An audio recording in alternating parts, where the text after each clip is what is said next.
Hello everyone, welcome to 9 star academy. देखिए, अब तक सभी बच्चों को पता चल चुका होगा, जितने भी बच्चों को जेईई एडवांस के थ्रू आईआईटी में एडमिशन मिला हुआ है या फिर आईआईटी में उनको सीट अलॉटमेंट हुआ है, अब उनको पता चल चुका होगा कि उनके पास रिफंड ये पॉलिसी जैसा कोई भी सीन अब नहीं बचा हुआ है, यानी कि उनके पास सीट विड्रॉल का ऑप्शन नहीं है।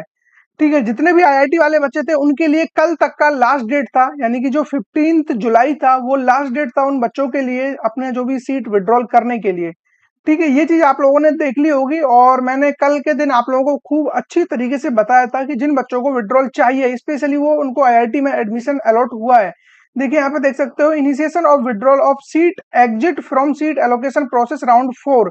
ये रहने वाला था आपका 20 जुलाई से लेकर के 15 जुलाई, और 15 जुलाई आपका कल निकल चुका है। तो अभी यहाँ पे जितने भी बच्चे अवेलेबल हैं, कि अभी भी जितने भी बच्चे यहाँ पे रुके हुए हैं वो दो कैटेगरी वाले बच्चे होंगे, या तो उनको जो सीट मिला है वो सीट उन्हें चाहिए, या फिर उनको कोई भी सीट यहाँ पे नहीं मिला हुआ है, इसलिए वो नेक्स्ट राउंड में जाना चाह रहे हैं।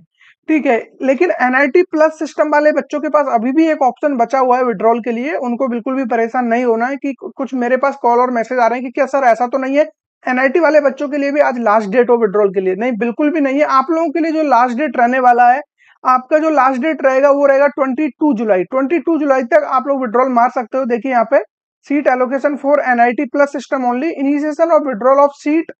ठीक है, राउंड 5 ये रहने वाला आपका 17 जुलाई से लेकर 22 जुलाई तक। तो आपके पास अभी टाइम बचा हुआ है। लेकिन जितने भी बच्चों को जेईई एडवांस के थ्रू आईआईटी में एडमिशन मिला है या फिर अभी वो नेक्स्ट राउंड में उनको मिलने वाला है, तो अब आप अपना शेड्यूल वगैरह देख लेना, जो कि ऑफिशियल वेबसाइट पे आया हुआ है। मैं आपको दिखा दूंगा, यहाँ पे देखिए ऑफिशियल वेबसाइट पे आपका शेड्यूल वगैरह सब कुछ आ चुका है। ये देखिए यहाँ पे क्लास कमेंसमेंट शेड्यूल अपडेटेड, ये हुआ था आपका 12 जुलाई को ही आ चुका था। अब जिन बच्चों ने नहीं देखा है वो एक बार यहाँ पे देख लीजिए, आपको किस कॉलेज में कब जाना, जो भी आपको कॉलेज मिला हुआ है उसी के अकॉर्डिंग ही आपका शेड्यूल है। यहाँ पे हर एक कॉलेज का इंडिविजुअली आपकी रिपोर्टिंग यहाँ पे देखने को मिल जाएगी, हर एक कॉलेज का। तो ये आप लोग ऑफिशियल वेबसाइट से देख सकते हो, या फिर आप यहाँ से स्क्रीनशॉट लेकर भी अपना जो भी डेटा है उसको देख सकते हो कि आपको क्या कॉलेज अलॉट हुआ है, वहाँ पे कब फिजिकल रिपोर्टिंग के लिए जाना है, वहाँ पे आपका ओरिएंटेशन वगैरह कब हो रहा होगा, क्लासेस वगैरह कब से स्टार्ट हो रही होंगी। मैक्सिमम कॉलेज की जो क्लासेस है वो 30 जुलाई से पहले पहले ही स्टार्ट हो जा रही है आईआईटी वालों की। तो इनके लिए ये एक बेस्ट ऑप्शन है कि इनकी क्लासेस बहुत पहले स्टार्ट हो रही हैं। ठीक है, उसके बाद अब हम लोग बात कर रहे थे अभी जो भी इनका शेड्यूल था। ठीक है, उसके अकॉर्डिंग अभी आपका 5th राउंड का जो अलॉटमेंट है वो आने वाला है कल के दिन। आज 16 जुलाई है, लेकिन 17 जुलाई को आप लोगों को सीट एलोकेशन दिख जाएगा राउंड 5 का।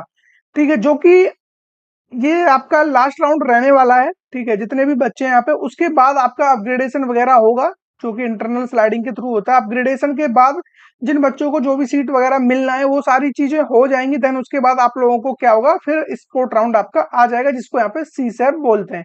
ठीक है, अब सीसैप वाले बच्चों के लिए यहाँ पे जो शेड्यूल है उसके अकॉर्डिंग मैं आपको बता दूं, सीसैप वाले बच्चों के लिए जो सबसे इंपॉर्टेंट डेट है वो दो डेट इंपॉर्टेंट है। एक तो वो बच्चे जिनको अपनी कैटेगरी वगैरह को चेंज कराना है, यानी कि उनका उन्होंने फॉर्म में ओबीसी फिल किया था। जब उन्होंने फॉर्म डाला था, सपोज करो आप लोगों ने जेई मेंस का फॉर्म फिल किया था, उस टाइम पे आप लोगों ने अपना कैटेगरी को वो रखा था वहां पे, या फिर मान लो ओबीसी या फिर कुछ भी रखा हो, ईडब्ल्यूएस रखा हो। और आप लोगों ने जब जेई मेंस का फॉर्म वो फिल कर दिया था, लेकिन जब जोसा काउंसलिंग आया था तो जोसा में जब आपने यहाँ पे अपनी कैटेगरी को ओबीसी ही डाला था, लेकिन उस टाइम पे जोसा के टाइम पे आप लोगों के पास वो डॉक्यूमेंट्स अवेलेबल नहीं थे और वो डॉक्यूमेंट्स आप नहीं दे पाए। इन केस आप वो डॉक्यूमेंट्स नहीं दे पाए तो उन आप लोगों को ऑटोमेटिकली उन्होंने जनरल कैंडिडेट कंसीडर कर लिया था नेक्स्ट राउंड के लिए। तो आपकी जो कैटेगरी वो चेंज हो चुकी थी, चाहे आपको सीट मिल गई थी, आपने उसको एक्सेप्ट भी किया था, आपने पेमेंट भी की थी, सारी चीजें की थी आप लोगों ने, आपको जनरल कैंडिडेट बना दिया गया था उस टाइम पे जोसा में। लेकिन अब उसके बाद आपका डॉक्यूमेंट्स रेडी है, अब आप बोल रहे हो कि सर हमारा डॉक्यूमेंट्स बन चुका है, अब हमारे पास ये डॉक्यूमेंट्स अवेलेबल है, इसका बेनिफिट हम ले सकते हैं। तो फिर आप लोगों के लिए एक ऑप्शन आता है कैटेगरी रिस्टोरेशन का। उसके थ्रू आपकी जो कैटेगरी है आप उसको फिर से रिस्टोर कर सकते हो, आप फिर से आप ओबीसी में जा सकते हो, फिर से आप ईडब्ल्यूएस एससी एसटी जो भी कैटेगरी आपने फिल की थी उसमें आप बैक में जा सकते हो सीसैप राउंड के अंदर। ठीक है, अब ये सीसैप राउंड के अंदर जाना कैसे है, उसके लिए आपको भी एक प्रॉपर शेड्यूल आया हुआ है सीसैप का। ठीक है, वो मैंने आपको ऑलरेडी बताया हुआ है, सीसैप के बारे में इन डिटेल मैंने इस वीडियो में बताया हुआ है। आप एक बार जाके ये वीडियो देख लेना, इसका लिंक आपको डिस्क्रिप्शन में मिल जाएगा। ठीक है, मैं आपको बेसिक से बता देता हूँ, आपको 27 जुलाई को आपको रजिस्टर करना होगा, इनकी एक ऑफिशियल वेबसाइट है, वहीं पर आपको कैटेगरी रिस्टोरेशन के लिए अप्लाई करना होगा। और अपना जो ओरिजिनल डॉक्यूमेंट्स आपको जो मिला है उसका पीडीएफ बना के वहां अपलोड करोगे, देन आपका वो डॉक्यूमेंट्स वेरिफिकेशन हो जाता है उसका, आपको जो भी कैटेगरी है वो आपकी रिस्टोर हो जाती है और उसी कैटेगरी का बेनिफिट आपको मिल जाता है। इसी को कैटेगरी रिस्टोरेशन बोलते हैं। जिस बच्चों को भी प्रॉब्लम आ रही थी, आई थिंक उनका भी डाउट क्लियर हो गया होगा। ठीक है, उसके बाद क्या होगा, आप लोगों को 29 जुलाई को जितनी भी सीट वैकेंट बची हुई है वो आपको डिस्प्ले हो जाएंगी, उनका जो भी आपको देखने को मिल जाएगा किस कॉलेज में कितनी सीट बची हुई है, उसी के अकॉर्डिंग ही फिर आप अपनी चॉइस फिलिंग करोगे सीसैप राउंड में। ये ऑनलाइन होगा, पूरा ऑनलाइन मोड में रहेगा। चॉइस फिलिंग आपको उस तरीके से करनी है कि आपको आपकी रैंक के अकॉर्डिंग एक अच्छा कॉलेज मिल जाए। ठीक है, ऐसा मत करना कि आप लोगों ने चॉइसेस बहुत हाई डिमांड वाली भर दी और आपका रैंक उतना अच्छा है नहीं है तो वहां भी आपको कुछ नहीं मिल पा रहा है। और क्योंकि यहाँ पे पैसा आपको पहले लगाना होता है, सीसैप राउंड में आप लोगों को 40 to 45,000 रुपीज पहले से ही पे कर देना होगा। 40,000 इनका जो भी फी वगैरह में ऐड हो जाएगा, लेकिन 5,000 इनका प्रोसेसिंग चार्ज होता है, वो आपका कट कर लिया जाता है यदि आप विड्रॉल करते हो तब भी। ठीक है, यहाँ पे और भी चीजें हैं काफी, वो सारी चीजें मैंने आपको उस वीडियो में बता रखी है, तो एक बार आप जाके देख लेना, चीजें आपको आसानी से समझ में आ जाएंगी। अब उसके बाद हम बात करते हैं कि इन बच्चों को, जो भी एनआईटी प्लस सिस्टम वाले बच्चे हैं, इनको एक फीस और देनी होगी। आपने सीट एक्सेप्ट कर ली, उसकी फीस आप लोगों ने दे दी होगी। अब आपको एक पार्शियल एडमिशन फीस होती है, वो भी आपको पे करनी होगी। ठीक है, online payment of partial admission fee, ये भी ऑनलाइन आपको करना है।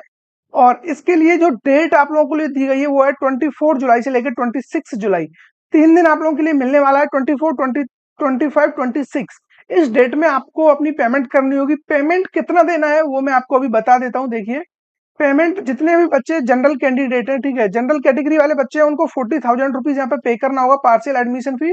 SC ST वाले बच्चों के लिए, जितने भी SC ST वाले बच्चे हैं, ठीक है, SC ST वाले बच्चों के लिए जो यहाँ पे आप लोगों को फी देनी है वो है 20,000 रुपीज। और ये जो 60,000 रुपीज है ये उन बच्चों को देना है जो candidate whose category change from SC ST से, उनकी जो कैटेगरी है SC ST to very general candidate में उनको कंसिडर कर दिया गया था। जैसा कि मैंने अभी प्रीवियस में बताया था, जिन बच्चों ने अपना उस टाइम पे SC ST डाला होगा, OBC EWS डाला होगा, OBC EWS जनरल, इनके लिए तो सेम अमाउंट रहने वाला है। ठीक है, इनके लिए तो 40,000 रुपीज ही रहता है।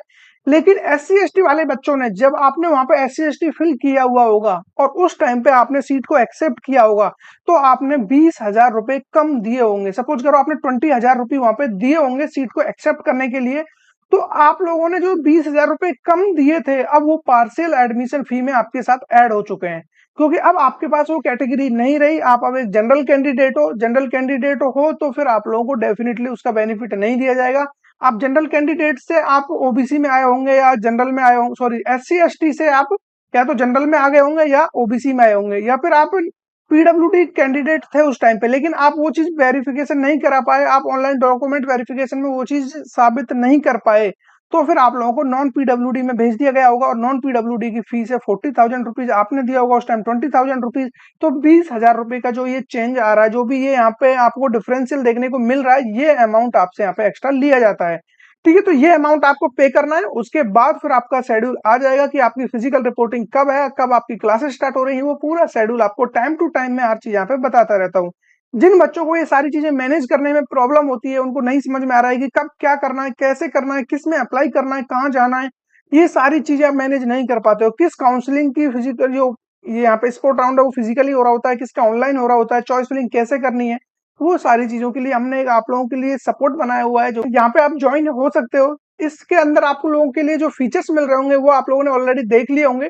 जैसे ही आपको एक डिस्क्रिप्शन में जाओगे, वहां एक लिंक मिलेगा या कमेंट में भी लिंक पिन है, उस पर क्लिक करोगे तो आपको एक जो भी ऑफिशियल वेबसाइट है नाइन स्टार अकेडमी की, पेमेंट गेटवे की, वहां पे आपको भेज दिया जाएगा। और वहां पे आपको सारी चीजें मेंशन होंगी, क्या क्या फैसिलिटीज आपको यहाँ पे मिलने वाली है।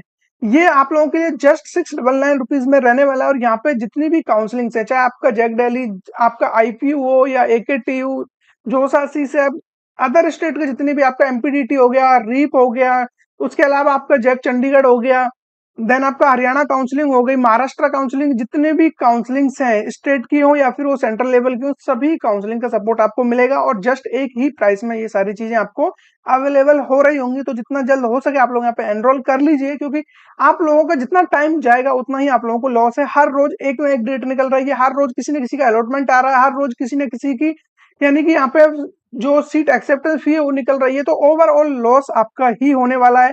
हमारा कुछ ऐसा नहीं है कि कल को प्राइस कम हो जाएगा या आज ज्यादा है और ज्यादा हो जाएगा, जो है एज इट इज है। मैंने स्टार्टिंग के वीडियो में आपको प्राइस बोल दिया था, तो अब मैं चाहकर भी इस प्राइस को इंक्रीज नहीं कर सकता। ठीक है, जैसा भी आपको उचित लगे अपने अकॉर्डिंग आप एक्शन लेना। तो फिर मिलेंगे ऐसे किसी इंटरेस्टिंग टॉपिक के साथ, तब तक बने रहिए हमारे साथ।